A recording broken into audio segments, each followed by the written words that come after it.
mic, one voice. You can change the world, it's your choice. One mic, one voice.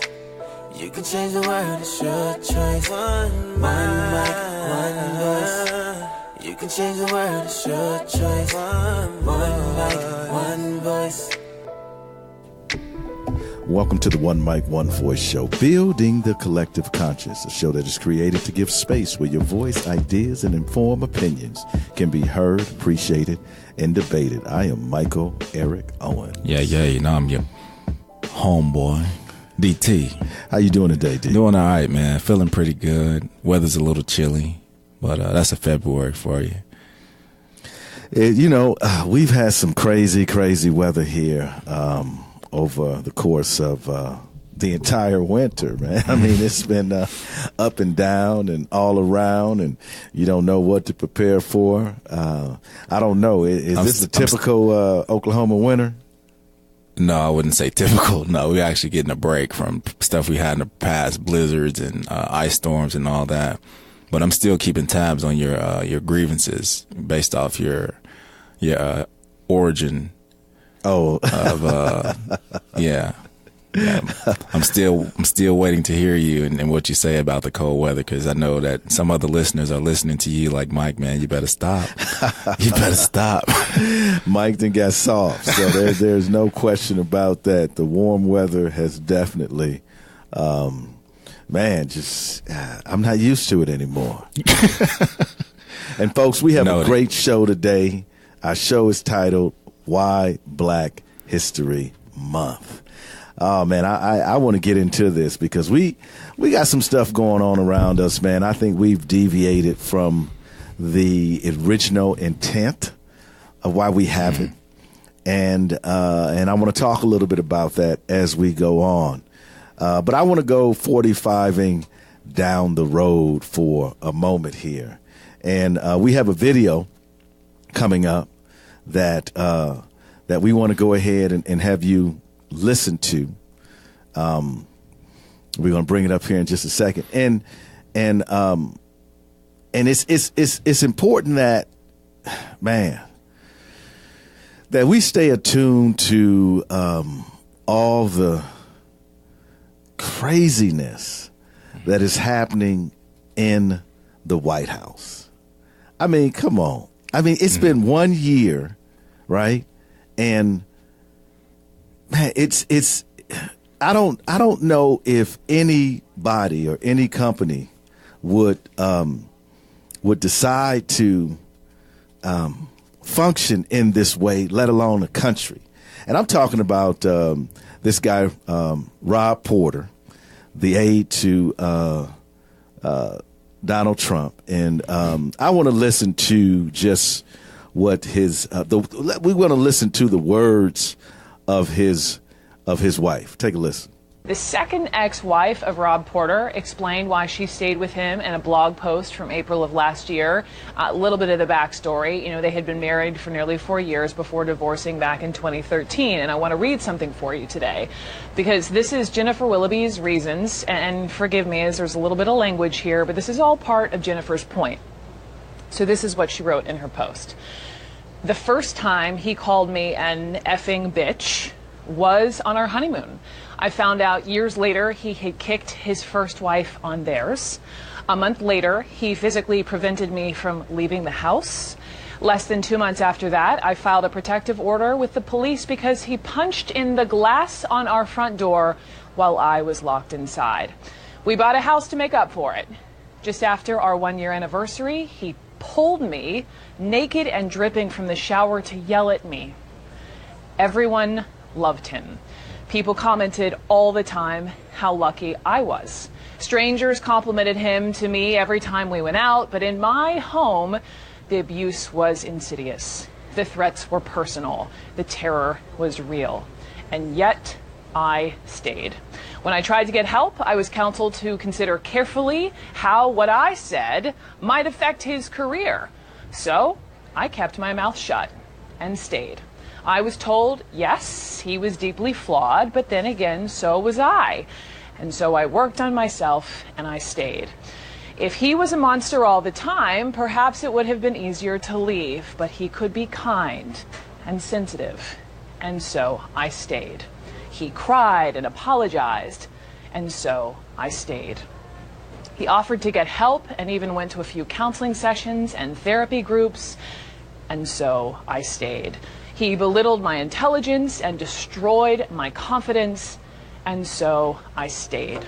I felt ashamed and trapped, and so I stayed. Friends and clergy didn't believe me, and so I stayed. I was pregnant, and so I stayed. I lost the pregnancy and became depressed, and so I stayed. Abuse is indifferent to education level, socioeconomic status, race, age, or gender, and no one can ever know the dynamics of another's relationship. My cycle continued for 4 more years. Afterward, I let go and welcomed the hard work of healing and forgiveness. My experience made me stronger and able to love more deeply, but my heart breaks for him in the end, who is the real victim of his choices. Wow.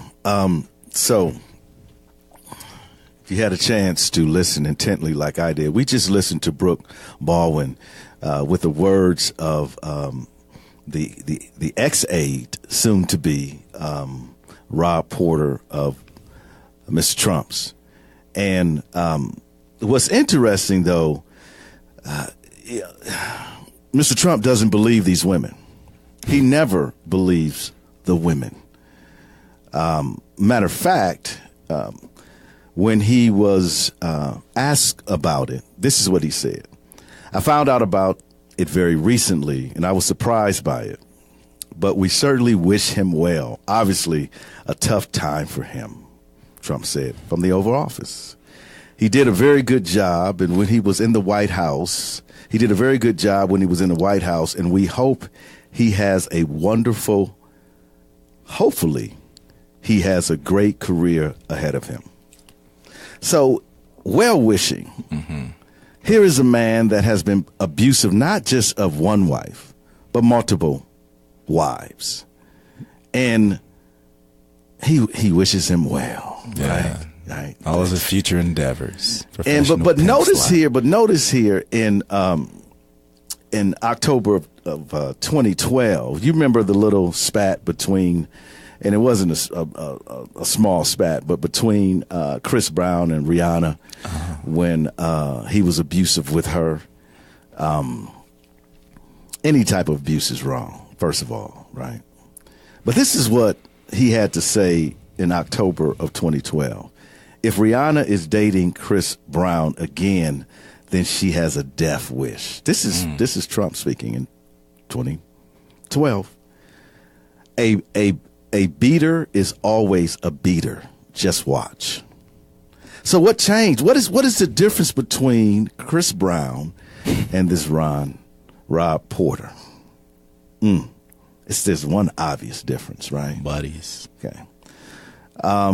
The idea that he is outraged over the abuse of a black artist, and he wishes well the abuser, the multiple abuser of women, of an aide, a white aide, tells you right then and there where this man is at. He's a racist, he's a sexist, he's a misogynist. I mean, this is the height of hypocrisy. A man himself accused by multiple women of sexual abuse. A man himself caught on tape saying how he abuses women. Yet, we dismiss this guy as simply uninformed, or we overlook his hypocrisy. How can women in the Republican Party stomach him? I have a daughter. I don't want anybody putting their hands on my daughter. I don't want anyone talking to her as if she is an object, objectifying her.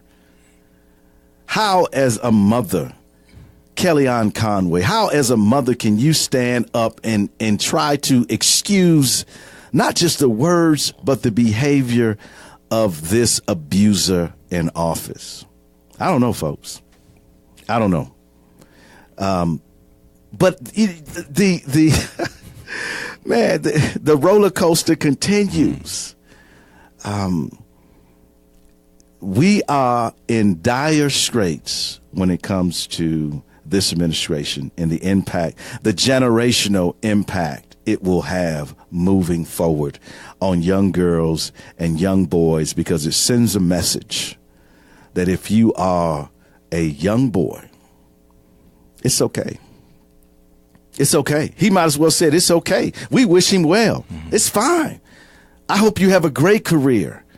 He did not mention the women.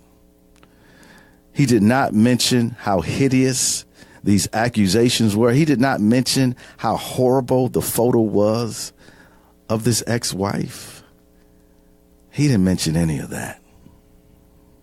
I want to tell you why. Because he has no respect for women. He has zero respect for women. They're objects. But if you ask him, then what's the story? I have the most respect for women you've ever heard or seen about. You know what? Actions speak louder than words, right?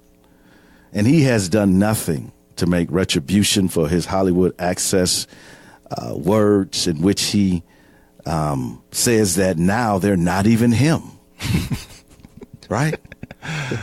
Yeah, audio shot. They start calling this sort of thing that he is in his administration living in is Earth 2.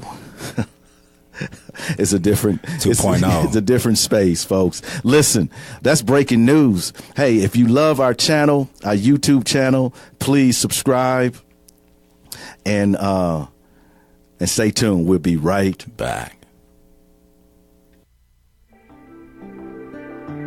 This is DT of the One Mic, One Voice podcast. Just want to let you guys know you can go over to iTunes and search us at One Mic, One Voice, and be sure to rate and review our episodes. Let us know about any feedback that you have and what you enjoy about the episodes. Also, you can go over to Stitcher, where you can get the latest and freshest episodes of our podcast streamed directly to your smartphone or iPad. No downloading or syncing.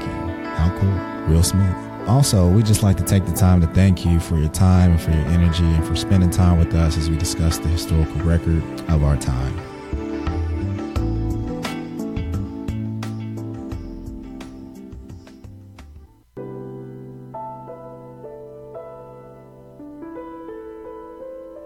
This is Dr. Laura Gillot, and when I listen to podcasts, I always listen to the One Mic, One Voice show.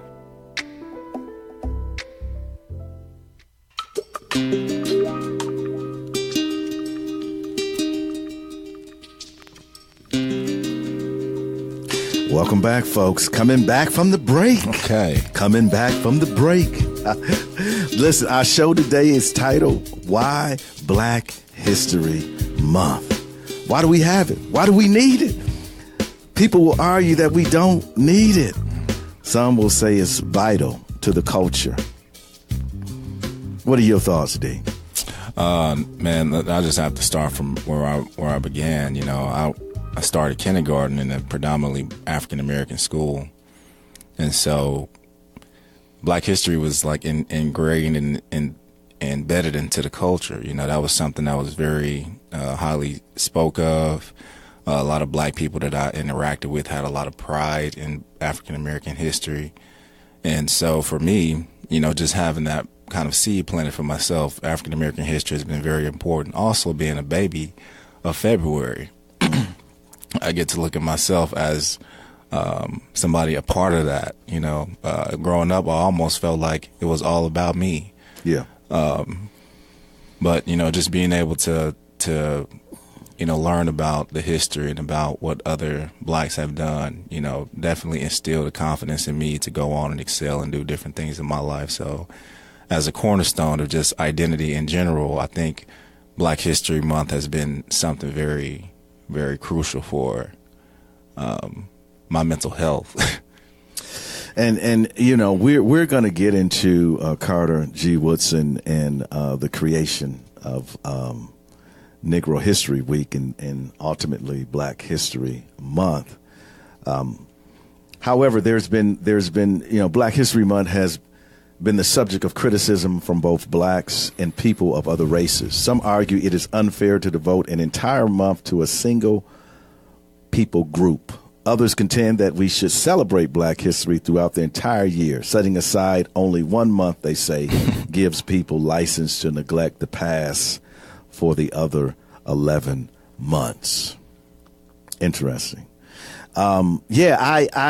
February was chosen first off because of Lincoln's birthday and DT's birthday. No, I'm just Lincoln's Douglas, and Frederick Douglass' birthday. So it was not chosen because it is the shortest month in the calendar. However, there are good reasons to pause and look at the accomplishments of, like I would try to say, according to the early scholarship of American history, a forgotten people. Right. I mean, when you are classified by the Constitution as 3/5 of a person, how can you have a history? When you are taken from a foreign land, stripped of your language and your culture, how can you have a history? When you are divided and almost conquered, how can you have a history, right? The very, synergy of black life in this country, when all the odds, when all the indicators say that we should be a forgotten people, man, the strength of character, the foremothers and the forefathers, the ability of them to carve out of nothing. The legacy that we have is deserving of not just a month, but one's lifetime, right? That's what people don't understand, right? It was out of the ashes of history that black narrative became present in American life. Think about that for a moment. A broken people. When Africans came here, they had from hundreds of languages, came from hundreds of different tribes. These were Africans that were sold into slavery. But they came here, and somehow it's quite marvelous, I think, in my eyes, and how through the pain, through the suffering, through the indignation of a people, that they were able to coalesce into something that has taken over. You see, we might not be in all the boardrooms or in the White House again. We might not lace the halls of Congress or be on the school boards of the nation. But I guarantee you, there's people in Congress bumping 2 Chainz. 2 Chainz and Jay-Z and Beyonce and okay, there are many students in the schools mimicking black artists. We feel the entertainment industry with poets, with musicians, with actors. Culturally, we have conquered America. If you remove black culture, America would be hollow. Hollow without. Ouch. The black consciousness, in my opinion, is the soul of America. We celebrate black history because it honors the historic leaders of the black community. Who might they be? We know that folks are more than aware of Doc King and Malcolm X, but there's some others, man. There's some gems, the Mega Evers. Okay, there's some gems in there, the Dave Dennis, the A. Philip Randolph. We could go on and on about folks that have made tremendous contributions to the cause. What else, D? Mike, I would say that there is first off, Carter G. Woodson. Did we mention his name? No, we're going to get to him. Okay. So I'm going to you always moving ahead, man. You always want to give away the good stuff. Okay, well, I will say to your point that to those who say Black history is unnecessary, it would almost Black History Month would almost be irrelevant if there were more signs of all the contributions that African Americans made to this country, where you don't go out and see yourself in this whitewashed world where everything has been done by and accomplished by these other folks who look nothing like you. So as a spark to your confidence and to who you are as a person, to know that you come from lineage that done amazing things throughout the history, just gives you that extra pep in your step. I can remember a friend of mine, a white fellow, dropped some gems on me one day. I was young, probably like, 6th or 7th grade. He's coming, hey, Sean, did you know that such and such created the peanut butter? I'm like, oh, wow, that's interesting, But I think that also tells the story of inclusion, with Black history being about everybody and not just about Black folks, because there are opportunities where within this space you're finding yourself having to be the expert on Black history or having to know all the facts. And there are other people who come outside of your circle and put something on your mind that you didn't know about. And you also talked about it being a lifelong journey. And as we go through the lifespan, that's something else that is exciting about Black History Month, is that you get an opportunity to always be learning something new, and that the culture is always providing you something to learn. And that being, something to always kind of be looking for. I have a friend on Facebook every day. He's dropping something, like, ouch, dang, I didn't even know that. Yeah, it's so much that we don't know because it is not in the standard history books. It is not taught in the elementary school. It's not taught in high school. It's not even taught in a lot of places on the collegiate level. But you're so right. We celebrate Black history because to recognize the privilege that we have right now is because of the sacrifices of so many. And that's what a lot of Black folks have forgotten. They've forgotten the price that has been paid, the suffering, the lynching, the oppression, not just in slavery, but in convict leasing and Jim Crowism, the KKK, the white nationalistic movement. They have forgotten that which Black folks have traveled in the fight to just vote. When I hear people say, I don't vote, it ain't worth it, my vote don't count. People die, literally die trying to vote.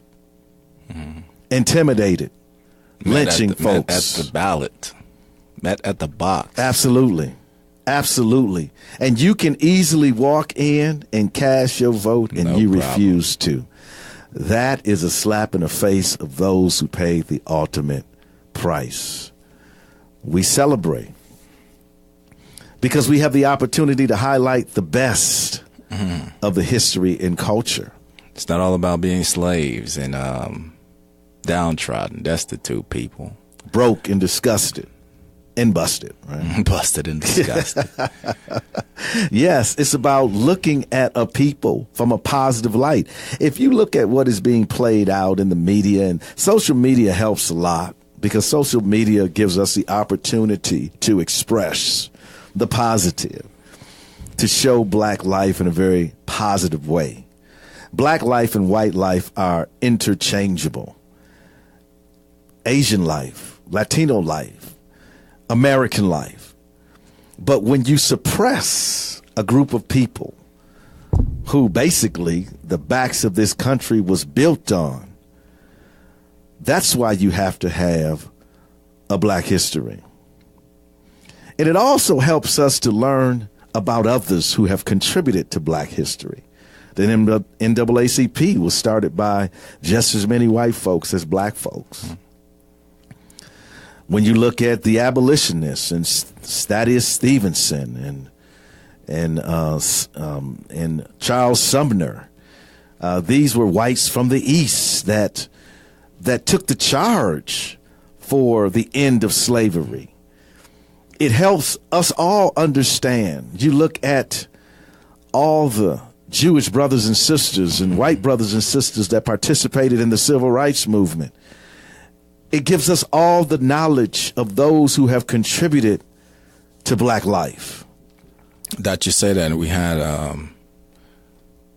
Robert Harris on our last show. Absolutely. And talking about the partnership between blacks and Jews, and like throughout the civil rights movement, the president of the NAACP was a Jewish man. Absolutely. He riding around the streets of Miami in the early 30s and seeing a sign that said no niggers and no kikes, and devoted that time from then on, and he would devote himself to doing away with the people who create those type of signs and messages for the world. Absolutely.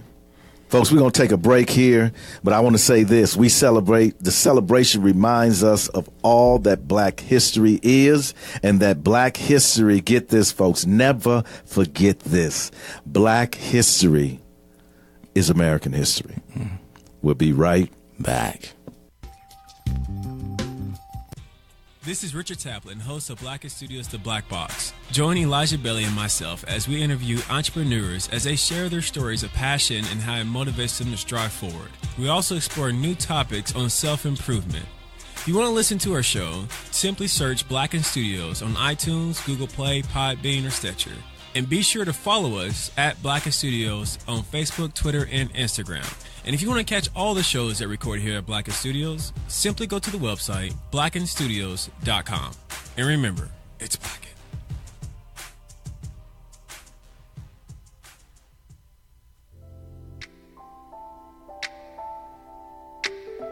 This is Quraysh Ali Lansana, poet, author, educator, and Oklahoma. And when I listen to podcasts, I'm on that One Mic, One Voice joint.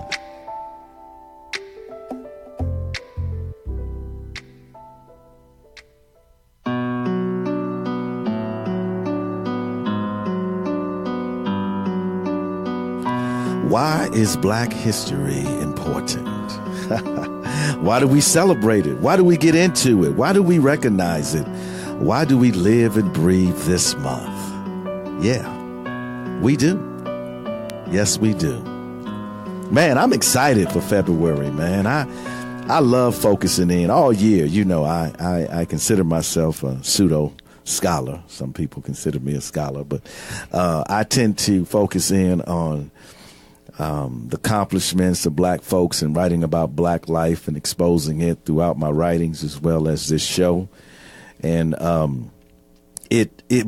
let's talk for a minute here. We had a comment. Go ahead. Eliza says, growing up in an all-white Catholic school, we were not taught anything more than blacks as slaves. That is why I continue to educate myself and others of the importance of black history. She says something very critical right there. Continuing to educate yourself. And like I said before, you know, kind of as black folks, we're kind of put on the spot to be the know-it-alls about everything that happened in the history. And we learn as we go all along in life. It's just that this becomes a very independent learning opportunity. Maybe you are into music or art or philosophy or engineering or medicine, and there are areas and people that represent the black faces and black families and black people that represent every genre of American lifestyle. Yeah, and she also said something very important about the fact that all she learned was that blacks were slaves, you know. And if you look at a modern textbook, it spends quite a bit of time on the Civil War, very little bit on slavery, and very little bit on civil rights, the civil rights movement. How can they know unless they are taught? How can we understand unless it is revealed to us what has transpired before we were here? How can we grow if we don't embrace the truth of the past? Important questions. How did Black History Month come to be? You see, it was a precursor to Black History Month, was created in 1926 when historian Carter G. Woodson and the Association for the Study of Negro Life and History announced the second week of February to be Negro History Week. Let's listen to a little bit about Brother Woodson.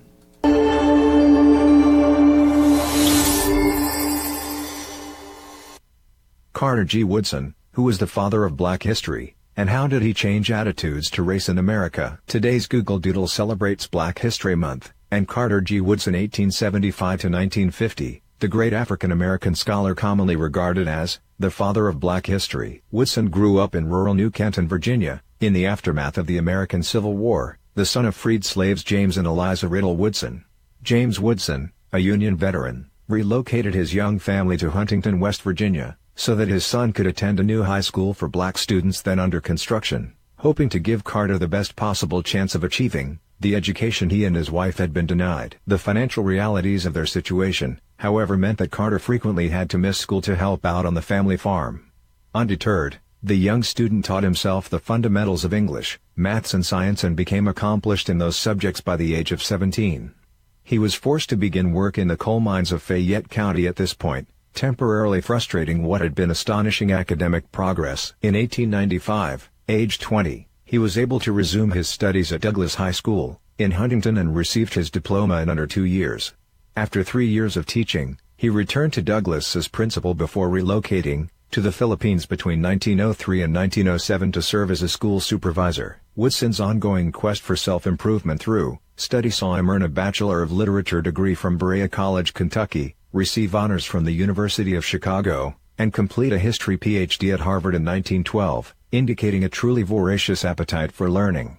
He was only the second African American to win a doctorate, following in the formidable footsteps of W.E.B. Du Bois. It was while serving as Dean of Arts and Sciences at Howard University in Washington, D.C., in 1915 that Woodson and his colleague Alexander L. Jackson published The Education of the Negro prior to 1861, a pivotal work addressing African American history, a subject he felt had been badly neglected and crudely misrepresented by white academia. Woodson would write over a dozen more books on Black subjects over the course of his career as he began to turn his thoughts away from simply researching U.S. history, himself to raising awareness and making it accessible to others. His next venture was founding the Association for the Study of African American Life and History, inspired by his time in Chicago, a collective whose goal was to formalize the education of adults and young children on their nation's past.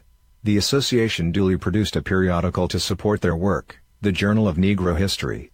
Woodson hoped such public outreach projects, as opposed to studies undertaken within the insular, cloistered world of universities, held the key to bringing about more enlightened relations between Black and white citizens.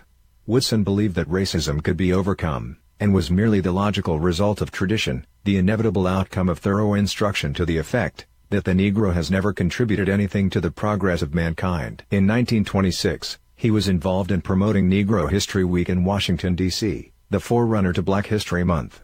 Intended to coincide with the birthdays of abolitionist Frederick Douglass and President Abraham Lincoln, the celebration promoted the organized study of African America, which Woodson felt had been overlooked, ignored and even suppressed by writers of history textbooks, and the teachers who used them. Students at Kent State University, Ohio, would pick up his baton when they founded the first Black History Month, on February 1, 1970, with President Gerald Ford recognizing their project nationwide 6 years later. Woodson continued to promote Black American scholarship throughout his career as an educator, writing a widely read regular column for Negro World, a weekly publication founded by Jamaican activist Marcus Garvey. Carter G. Woodson died of a heart attack in Washington in 1950, aged 74.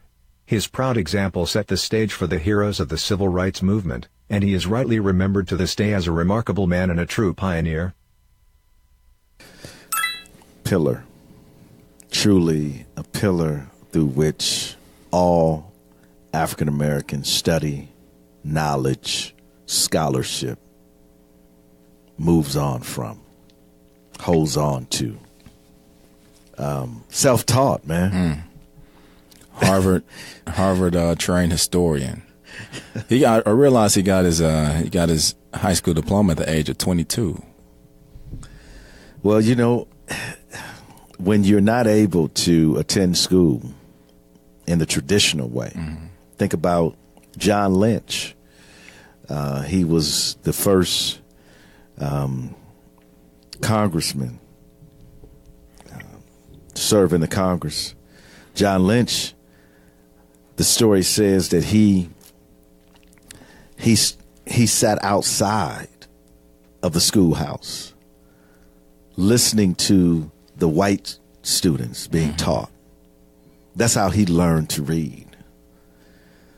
That sort of thirst for knowledge is lacking in the consciousness of not only black folks, but young white kids and so forth, Latinos and so forth. Google it.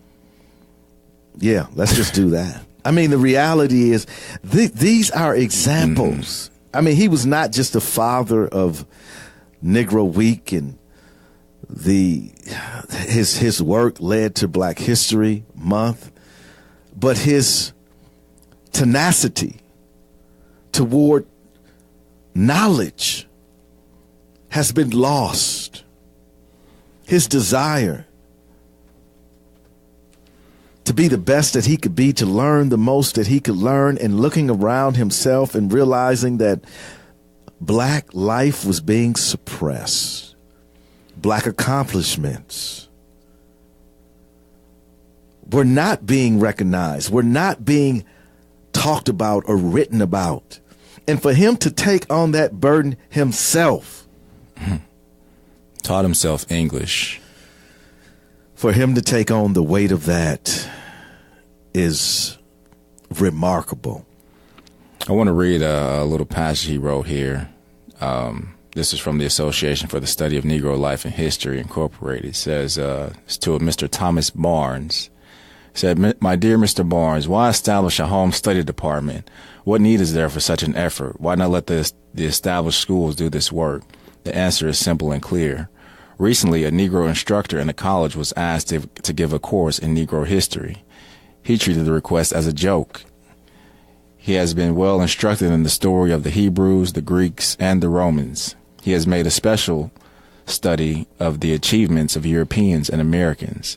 He has been taught that these nations accomplished all. From his point of view, therefore, there is no other history worth considering.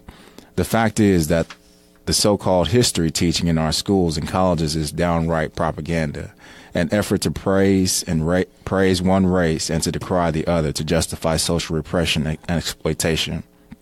The world is still in darkness as to the actual progress of mankind. Each corner of the universe has tended to concern itself merely with the exploits of its own particular heroes. Students and teachers of our time, therefore, are the victims of this selfish propaganda. The association is trying to bring before the world the whole truth, that the truth may make men free. To do this is to decide not only to publish informing books, but to offer by mail instructions in Negro life and history. The Home Study Department has, therefore, been established for the special benefit of those who would like to study the aspects of African civilization which were neglected in the schools in which they were trained. These courses are conducted by correspondence. They cover every aspect of the history of the Negro race, its economic progress, its social problems, African art, African anthropology, and African philosophy. Some of the most distinguished scholars of the country have been secured as instructors. The circular herewith enclosed will give particular. The undersigned will be delighted to answer further questions and will enroll anyone desiring to become a student. Respectfully yours, C.G. Woodson. That's the reason. It was believed that black history was worthless, that blacks had no contributions, that they did not contribute to the culture, that they didn't have an intellect worthy of discovering. They lacked the ability and the creativity to make America great. That's why there is a Black History Month. That's why we tell the narrative of Black history all year long. Phenomenal individual. Where are the Carter G. Woodsons of the day? Where are they? Where are those that are willing to challenge themselves when it comes to knowledge? Where are they? Where are they that have such a desire to unearth the truth that they will speak truth to power? Where are they? Because we do not see that sort of courage, fight, desire in the modern age. People are complacent. They have arrived at the point where they have accepted their oppression. They have arrived at a point, DT, where living in the ghetto, being broke, busted, and disgusted, barely keeping the lights on, being unemployed, it's all good in my hood mentality. That was not acceptable to Brother Woodson. It should not be acceptable to us, who in our day will rise out of the ashes of oppression and change the trajectory of the new Black narrative. That is being written. It is being written. Trust me, the Black Lives Matter movement. There's young, like yourself, Black folk that are doing tremendous things. It is being written. But folks, and to all of us, take up the pen and purpose ourselves to focus in on our narrative as Black people, we will not arrive. Before we go on break, what I want to do is get a pen. We want to give you just a few Black writers, historical writers that you need to tune in. Put down the urban fiction. Put that crap down. I'm just telling you, it's I don't, if you listen to me and you write urban fiction, put it down. Write something of value. And if you like urban fiction, okay. I'm gonna leave that alone, D. I might, you know what? I might lose some listeners. You got your pen? Listen, I will give you some writers of history that you need to tune into. Of course, Langston Hughes. Okay, Richard Wright. Need to get into these. I'm just gonna give you the names. I mean, we could go into detail about what they've done and the impact that they've made. Toni Morrison. Frederick Douglass. Frederick Douglass. Slave narratives. Get into it. Alice Walker. Dr. W.E.B. Du Bois. The soul of Black folk. The duality of being Black and being an American. And boy, you know he at the top of my list. Oh, mine too. Ralph Ellison. Oklahoma bred and born. Get into Shadow and Act, folks. Get into Flying Homes, his short story. Get into Invisible Man. James Baldwin. You can't know Black history without getting into James Baldwin.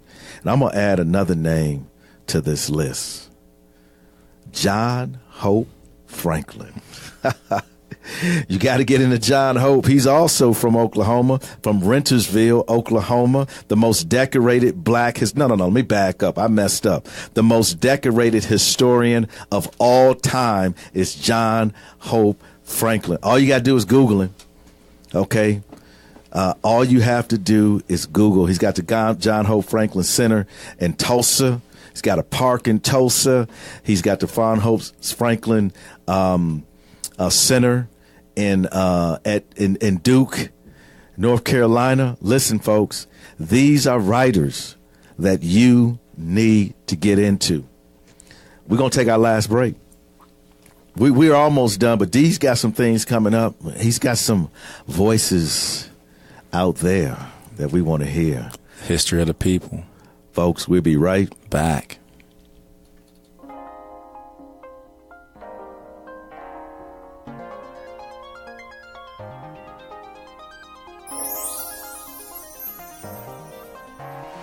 Hi, everyone. This is Roxy Davis. And this is Deborah Burris. And we are the Roxy by Design Show. Our show is designed to bring healing as we share our stories while God redesign our lives. So take a ride with us. So you can find us at Podbean, iTunes, Facebook and Twitter, and blackenstudios.com. So thank you, everyone, for listening to the Roxy by Design Show. You have a blessed day. We love you.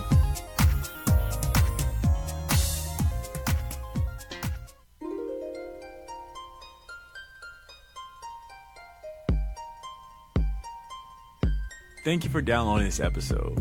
If you're on iTunes, Stitcher, Podbean, Google Play Music, or whatever podcasting library you're listening to this show on, please rate and review. Those reviews and ratings help us tremendously. We thank you.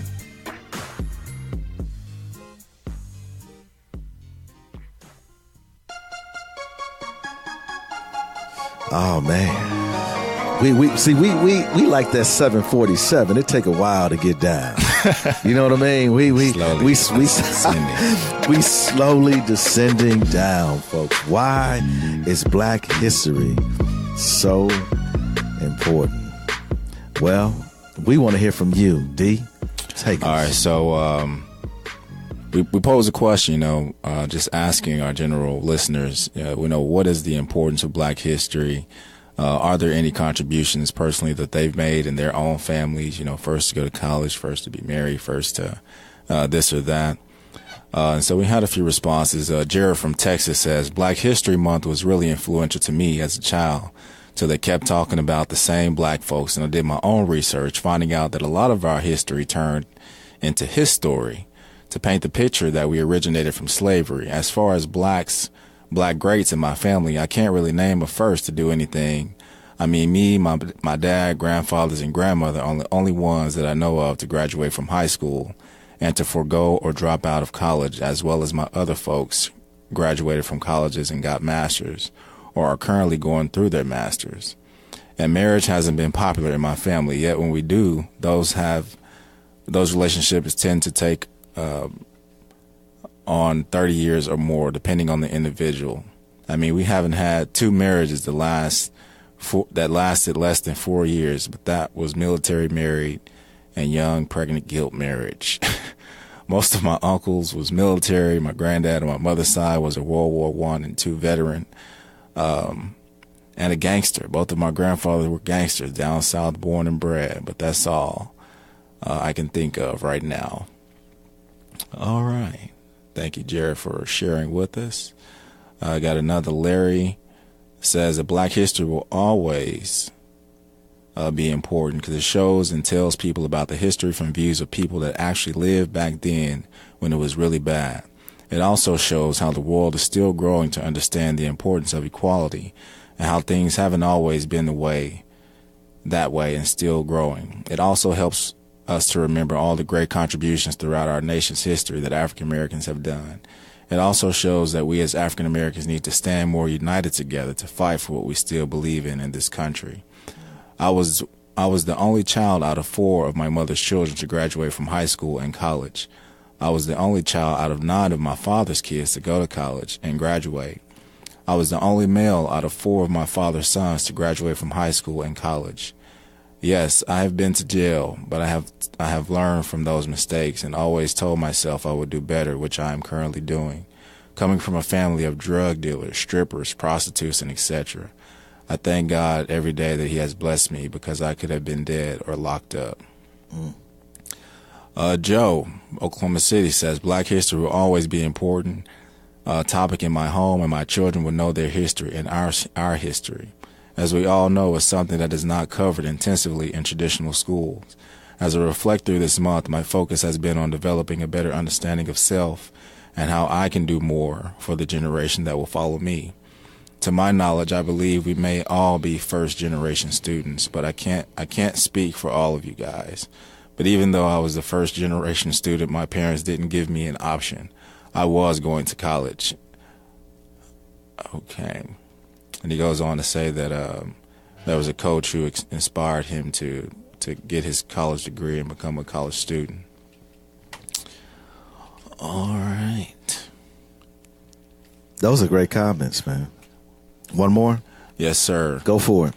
All right. Brian Andrews says that I feel it is very important, but I don't believe as a whole or even half take Black History Month as serious as they should. My entire middle school has decided to watch videos on a different person in Black history every day of the week.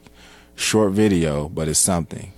But going through some of the videos, the kids know absolutely nothing of the topics. I blew their minds away when we discussed the Tulsa race riots, and they realized racism and hate happened so close to them. In their minds, because of books that teach them the opposite, racism and hate only happens in Mississippi or Alabama or other southern states. We as a black whole need to talk about different Black histories more than just February. Celebrate Black excellence every chance we can. That is why I'm so excited for this Black Panther movie, because my son is excited to see a Black superhero. He's mixed, but he identifies himself as Black, and excited to see a superhero who looks like his dad, grandpa, cousins, etc. I'm the first in my family to go to college and play college athletics, and first male to graduate and get a degree. Wow. Profound. From all of the comments, we appreciate them. All of you who listen to the show and follow us on the social platforms, we truly appreciate your input. You know, I agree. I think we look at Black history as being ceremonious at best, and we don't do the hard work of understanding the depths in which the month has come to symbolize in the lives of the continual American experience. White history and Black history run side by side. They are two sides of the same coin. You cannot tell the white narrative without the Black narrative. There is, you can't talk about these things without talking about Latino history or Asian history. We need to acknowledge the contributions and the impact of all peoples in this country, and to suppress. It's about the suppression. It's the breaking through of the voices of the past, so that those who live today can understand that you are not, get this, DT, you are not better. That you are not more creative. That you are not smarter. That you are not entitled to more privilege than anyone else. You have been told a lie. That's what Black history is all about. Is correcting the lie, the historical lie, the white scholars that wrote books that omitted other people, other races. That's what Black history is about. And let me just give a little caveat as we wind down. Those of you out there that think Black popular culture is Black history. I'm talking about the Black popular culture that stereotypes Black people in negative. There is nothing negative about the highlighting and celebrating the accomplishments of Black people. What Black people went through, the challenges they went through, that's negative. But looking at the accomplishments of Black people, man, I see some Black history programs out there, D. What is that Black history? That's not Black history. That's showing Black people in the most stereotypical negative ways possible. How dare you? You do that because you have no knowledge. You do that because you're ignorant. You do that because you're intellectually lazy. Now, if the shoe fit, wear it. I'm not going to call anybody out. I could, but I'm not going to do that. You know who you are. Black history is the celebration of the accomplishments of black folk. Not just a celebration, but the acknowledgement of what they have went through. I'm going to tell you, correct that. Correct yourself. Because you do a disservice to this month, to the sacrifices of all black folk. I think I made some people mad. That's all right. You know what? Knowledge sometimes is painful and difficult to embrace. But as D has said, and as the great book has said, the truth will do what? Set you free now. Like a bird. Like a bird, folks. In freedom. We need Black History Month, but it's not relegated to the month of February. We are part of the American experience from start to finish. We are woven into the fabric of this society in a way that you cannot get us out. We are the creators of what is best about America. We are the music that you listen to, the clothes that you don. We are the shows that you watch. We are the poetry which you adore. Yes, we are woven in the fabric of America, and you cannot get us out. You celebrate us many times in private, but that's okay. Because I'm praying today you have enough courage to come out of the shadows and celebrate what started out as a broken people, but today is a great people, because history will speak of us. Somewhere in the distant future, a scribe will reach down deep into the archives of our time, and what will she find? Will she discover that we overcame our differences? Will she find that out of many we became one? Or will she find that we solved nothing and remain a divided peoples? Yes. History will speak of us.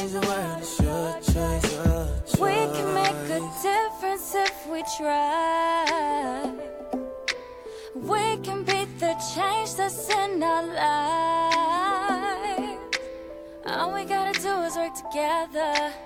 We gotta raise our children better.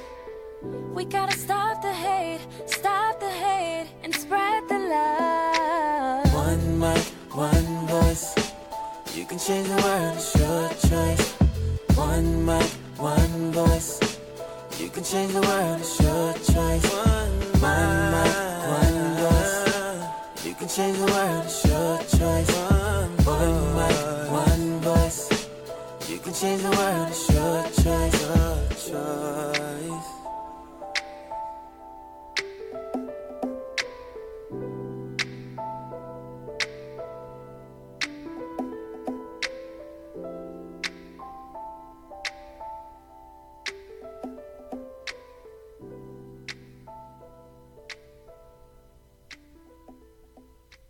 Today's broadcast is being brought to you by Blacken Studios. To learn more about Blacken Studios, please visit them at blackenstudios.com or visit them on their Facebook page, Blacken Studios. Today's broadcast is also being brought to you by Perry Publishing and Broadcasting. To learn more about Perry Publishing and Broadcasting, please visit their website at perrypublishingandbroadcasting.net. The opinions of the One Mic, One Voice show do not reflect the views of Blacken Studios or Perry Publishing and Broadcasting. Thank you for downloading the One Mic, One Voice show.